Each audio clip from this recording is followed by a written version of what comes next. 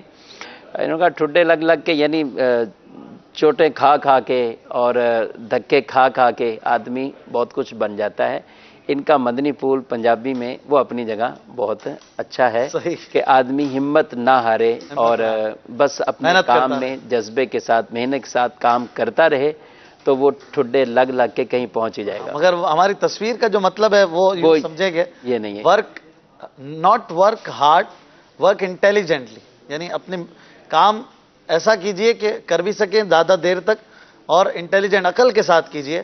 ایسا نہ کیجئے کہ آپ جلدی تھک جائیں اور آپ کا مقصد بھی پورا نہ ہو۔ ایک شخص تھا وہ اپنے کھیت میں پانی نکالنا چاہ رہا تھا، اس نے ایک جگہ پہ کھدائی کی اور 10 فٹ کھودا، دیکھا پانی نہیں نکلا تو اس نے کھدائی چھوڑ کے دوسری جگہ پہ کھودا، 10-12 فٹ گیا پانی نہیں نکلا، دوسری جگہ کھودا، پورا دن اس نے کھدائی میں لگا دیا، جگہ جگہ جگہ سے کھودتا، 10-15 فٹ کے بعد پانی نہیں نکلتا، مایوس ہو کے دوسری جگہ کی طرف چلے جاتا۔ تو کوئی دانا شخص دیکھ رہا تھا، اس نے کہا کہ اللہ کے بندے، تو نے 8-10 جگہ پہ 10-10 12-12 فٹ کھدائی کر کے مایوسی اختیار کی، اگر تو ایک ہی جگہ پر 80-90 فٹ کھود لیتا، 100 فٹ کھود لیتا تو پھر تو پانی نکل ہی آنا تھا۔ ایک تو نے اپنا وقت بھی ضائع کیا، محنت بھی اتنی کی، اور اپنے پورے کھیت کا بھی ستیہ ناش کر دیا کہ تیرا کھیت بھی پورا اجڑ گیا، اس میں سے پانی نکالنا تھا۔ ایک ہی جگہ پر کنٹینیوسلی انٹیلیجنٹلی کام کرتا تو پھر تجھے زیادہ فائدہ ملتا۔ کالز لے رہے تھے ہم، اگلی کال دیجئے جی۔ طاہرہ فاطمہ ہے، میں مدنی منی مرکز الاولیاء لاہور سے بات کر رہی ہوں۔ اشراق بھائی، آپ کا سلسلہ انوار سحری مجھے بہت اچھا لگتا ہے، ہم سب گھر والے بہت شوق سے دیکھتے ہیں۔ اشراق بھائی، آپ کل کیوں نہیں آئے؟ اور میری نعت خواہ سامی بھائی سے عرض ہے کہ وہ ذرا نعت سنا دے۔ روک لیتی ہے آپ کی نثار۔ انشاءاللہ کل ہمارے ماشاءاللہ محسن مدنی صاحب تشریف فرما تھے، میں کسی مصروفیت کی وجہ سے حاضر نہیں ہو سکا تھا۔ انشاءاللہ اب 30ویں شب تک اگر اللہ نے چاہا، چاند نظر نہ آیا 30ویں کو، تو پھر آخری تک سلسلے میں شرکت انشاءاللہ رہے گی۔ اگلی کال، جلدی جلدی کالز لیتے ہیں، مفتی صاحب نے پھر سحری کے لیے جانا ہے، اگر ان کے لیے کالز ہیں تو وہ پہلے دے دیں اگر سوالات کی ہیں تو جی۔ طاہر اتاری راولپنڈی سے عرض کر رہا ہوں، سلسلہ انوار سحری میں جو موضوع چنا گیا ہے شفاعت، ماشاءاللہ کیا خوب موضوع ہے۔ ایک تو آقا علیہ الصلوۃ والسلام کی شفاعت کبریٰ ہے، اس کے علاوہ مفتی صاحب سے عرض ہے اور مدنی اسلامی بھائی اگر وضاحت فرما دیں کہ کیا نماز، روزہ اور دوسرے اعمال بھی شفاعت، قرآن پاک ایسے اعمال بھی کیا شفاعت کریں گے؟ دوسرا، آقا علیہ الصلوۃ والسلام کی جو شفاعت کبریٰ ہے وہ کس طرح ہوگی، کس انداز میں ہوگی؟ اور اگر نعت خان کوئی شعر پیش کر دیں کہ جس میں آئے انا لاہا، مدینہ مدینہ ہو جائے گا۔ دوسری عرض یہ اگر ترغیب دلا دیں کہ رمضان کے آخری دن چل رہے ہیں تو عطیات کے لیے ہم سب نے اپنی دعوت اسلامی کو مضبوط کرنا ہے۔ انشاءاللہ بالکل دعوت اسلامی کو اپنے ڈونیشنز دیجئے، اور شفاعت کیسے ہوگی یہ تو تفصیل سے بتا دیا۔ ایک اور سوال بھی انہوں نے شاید کیا تھا شفاعت کے حوالے سے، انہوں نے کہا کہ شفاعت کبریٰ تو وہ تفصیل سے ہم عرض کر چکے کہ پہلی شفاعت جو سب کو ملے گی وہ یہ کہ حساب کے شروع ہونے کے حوالے سے، کہ حساب اب شروع ہو جائے تو یہ بالعموم تمام کے لیے، تو یہی شفاعت کبریٰ کہلاتی ہے۔ انہوں نے کہا اعمال کی شفاعت کریں گے تو اعمال بھی بیان کیے گئے، جیسے ہم رمضان ہے، روزہ ہے، یہ سب شفاعت کرنے والے اعمال ہیں۔ تو ابتدا یعنی ان اعمال، درود پاک، اس سے شفاعت حاصل ہوگی تو اعمال بھی شفاعت کریں گے انشاءاللہ۔ آخری ایک کال دے دیجئے مفتی صاحب کے لیے۔ میرا سوال یہ تھا کہ کیا فطرانہ مسجد میں دے سکتا ہے بندہ؟ فطرانہ مسجد میں نہیں دیا جا سکتا، فطرانہ کا حکم وہی ہے جو زکوٰۃ کا حکم ہے، اور اس میں تملیک فقیر ضروری ہے، کسی کو جی ہاں مالک بنانا۔ تو اب انہوں نے کسی کو مالک بنایا اور اس نے اپنی مرضی سے وہ چاہے مسجد میں دے، اپنے خرچ کرے، فقیر وہ اس کو اختیار ہے، لیکن ہم از خود جا کر مسجد کی پیٹی میں لگا دیں یا مسجد کے تعمیر کے کاموں میں لگائیں تو صدقہ فطر وہاں نہیں دیا جا سکتا۔ مسجد کے باہر بھی بستے، اسٹالز لگے ہوتے ہیں تو وہ